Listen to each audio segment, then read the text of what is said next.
বন্ধুরা, Shampa kitchen with village ফুডে আপনাদেরকে স্বাগত। প্রতিদিনের মতন আবারও চলে এসেছি একটা রেসিপি নিয়ে। আজ শীত পড়ে গেছে, পিঠে হবে না তাই কখনো হয়। শীতের আজকে আপনাদেরকে খুব সহজেই একদম করে দেখাবো ভাপা পিঠে। কার খেতে না ভালো লাগে ভাপা পিঠে শীতের সময়। এই জন্য এখানে আমি চাল নিয়েছি, আমার বাড়ির একদম ধারের চাল, সেই চালের গুঁড়ি বের করে নিয়েছি। এটা শিলনোড়ায় গুঁড়ো করে নিয়েছি, এই জন্য দেখুন কতটা সুন্দর হয়েছে। শিলনোড়ায়, মেশিনে করলে আরও মিহি হতো, শিলনোড়ায় করেছি তো। আর সঙ্গে নিয়েছি একটু গরম জল, একটু লবণ নিয়ে নেব, লবণ পরিমাণ মতো নিয়ে নিলাম। এরপর মাখিয়ে নেব।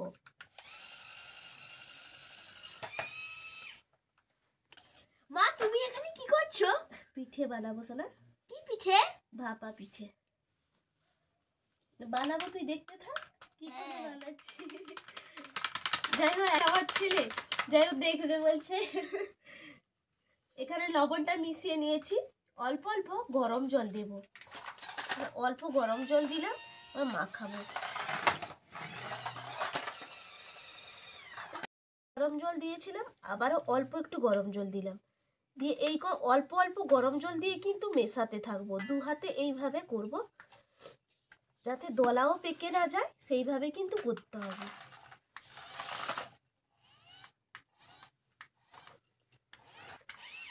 দেখুন অল্প অল্প গরম জল দিয়ে এইভাবে আমি করে নিচ্ছি। দিলে চামচের ভেতর দিলে সুবিধা হবে, এই জন্য এইভাবেই কিন্তু করবেন। দেখুন ভালো করে অল্প জল দিয়ে এইভাবে আমি করে নিয়েছি। একদম দেখতেই আপনারা দেখেই বুঝতেই পারছেন, এইভাবে আপনারা করে নেবেন। এরপর আমি নারকেলের পুরটা রেডি করে নিচ্ছি। কড়াইটা বসিয়ে দিয়েছিলাম, গরম হয়ে গেছে। কড়াইয়ের মধ্যে দিয়ে দিচ্ছি গুড়, আখের গুড় দিচ্ছি। দেখুন গুড়টা ফুটে উঠেছে, এর মধ্যে আমি দিয়ে দেব নারকেল কোড়া, দিয়ে ভালো করে নাড়িয়ে নেব। দেখুন দেখতে কতটা সুন্দর লাগছে, এটা কিন্তু একটা নারকেল নাড়ুও হয়ে যাবে, দেখতে দারুণ লাগছে কিন্তু। আর একটু পাক করে নেব।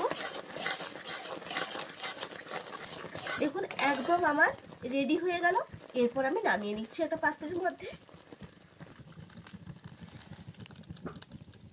একটা হাঁড়ি বসিয়ে দিয়েছি, এই হাঁড়িতেই কিন্তু ভাপা পিঠেটা করব। আর ওপর থেকে একটা সুতির কাপড় বেঁধে দিয়েছি। আপনাদের কাছে যদি সুতির ধুতি থাকে তাহলেও বেঁধে দিতে পারেন, আমার কাছে নেই, এই জন্য সুতির কাপড়টা, পরিষ্কার কাপড় আমি বেঁধে দিয়েছি। আর নিচে জল আছে হাঁড়ির মধ্যে, একটু গরম হয়ে যাক জলটা। নারকেলের পুরটা রেডি করে নিয়ে চলে এলাম। এদিকে একটা এরকম হাতা নিয়েছি, গোল হাতায় কিন্তু লাগবে। এই হাতায় আমি প্রথমে নিয়ে নেব গুঁড়িগুলো, এইভাবে একটু আমি চেপে দেব, এইভাবে বেশি চাপবো না, আলতো হাতে চেপে দিলাম। এরপর নারকেলের পুরটা একটু নেব, এই মাঝখানটায় আমি দিয়ে দেব, মাঝখানটায় দিয়ে দিলাম। আবার ওপর থেকে একটু গুঁড়ি দিয়ে দেব,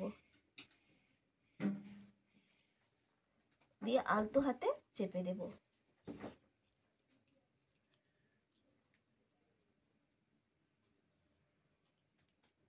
দেখুন একটা রেডি হয়ে গেছে, ওইখানে জল বসিয়ে দিয়ে এসেছি। এরপর চলে যাই। দেখুন হাঁড়ির মুখে একদম গরম হয়ে গেছে কাপড়টাও। এরপর যে হাতার মধ্যে তুলে আনলাম, এইটা আমি আলতো হাতে উল্টে দেব।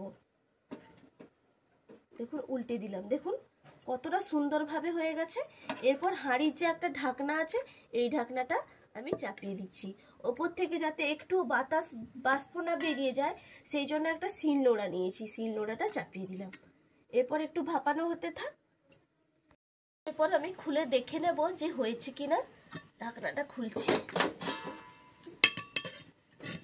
গরম আছে তো। দেখুন কি সুন্দর লাগছে দেখতে। একবার হাত দিয়ে দেখি হয়ে গেছে কিনা। হয়ে গেছে, একবারে শক্ত ধরে গেছে।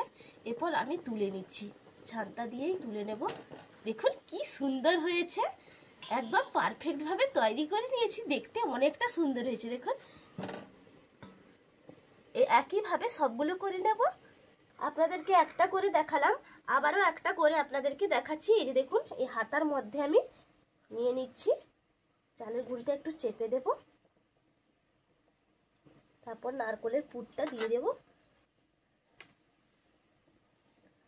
মাঝখানটায় নারকোলের পুরটা দেবেন। এরপর ওপর থেকে আবার একটু চালের গুঁড়ি দিয়ে দেব, দিয়ে একটু চেপে দেব। দেখুন কতটা সুন্দরভাবে করে নিয়েছি, পারফেক্টভাবে তৈরি করতে পারলাম। চালে যখন জলটা দিয়েছিলাম সঠিক পরিমাপে দিয়েছিলাম বলে পারফেক্টভাবে তৈরি হলো। যদি গুঁড়িটার মধ্যে জলের পরিমাপ কম বেশি হয়ে যায় তাহলে কিন্তু ভালো হবে না, সেই দিকে লক্ষ্য রাখবেন। একদম এটাও রেডি হয়ে গেল। এরপর আমি চলে যাচ্ছি হাঁড়ির মধ্যে একইভাবে আমি দিয়ে দেব। দেখুন কি সুন্দর দিয়ে দিলাম, একদম বসে গেছে। এরপর আবার হাঁড়ির ঢাকনাটা আমি চাপিয়ে শিলনোড়াটা ওপর থেকে চাপিয়ে দিলাম, তাহলে একইভাবে তৈরি হয়ে যাবে। আপনাদেরকে দেখিয়ে দিচ্ছি, খুলে নেব। একদম কিন্তু রেডি হয়ে গেছে, তুলে নেব। দেখুন কি সুন্দর হয়েছে, প্রত্যেকটা কিন্তু অনেকটাই সুন্দর হয়েছে দেখতে। আপনাদেরকে এরপর কেটেও দেখাবো আর খেয়েও দেখাবো। দেখুন একদম হাঁড়ির মুখের ভাপা পিঠে রেডি। আপনাদেরকে কেটেও আমি দেখাচ্ছি। দেখুন কতটা সুন্দর হয়েছে, ভেতরটা শুধু দেখুন, আর পুরে ঠাসা। দেখুন কি সুন্দর লাগছে দেখতে, আর একটুও কিন্তু কাঁচাও নেই। দেখেই আপনারা বুঝতেই পারছেন যে কতটা সুন্দর হয়েছে। আর দেখুন কতটা নরমও হয়েছে। একটু খেয়েও আপনাদেরকে দেখাই।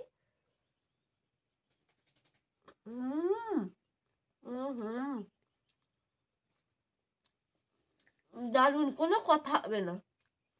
একটু দুধ দিয়ে খেলেও ভালো লাগে,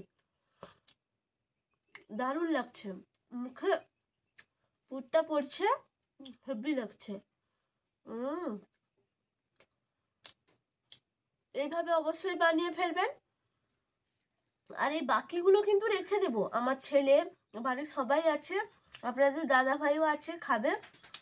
আর আপনাদেরকে খেয়েও দেখালাম কতটা সুন্দর হয়েছে, আপনারা দেখেই বুঝে নিয়েছেন। আবার আপনাদের সঙ্গে আমার যে কোনো রেসিপি নিয়ে দেখা হবে। আপনারা কমেন্ট করে অবশ্যই বলতে পারেন, যে কোনো রেসিপি যদি আপনারা দেখতে চান অবশ্যই কমেন্ট করে জানাবেন। আবার আপনাদের সঙ্গে আমার পরের রেসিপিতে দেখা হবে। টাটা।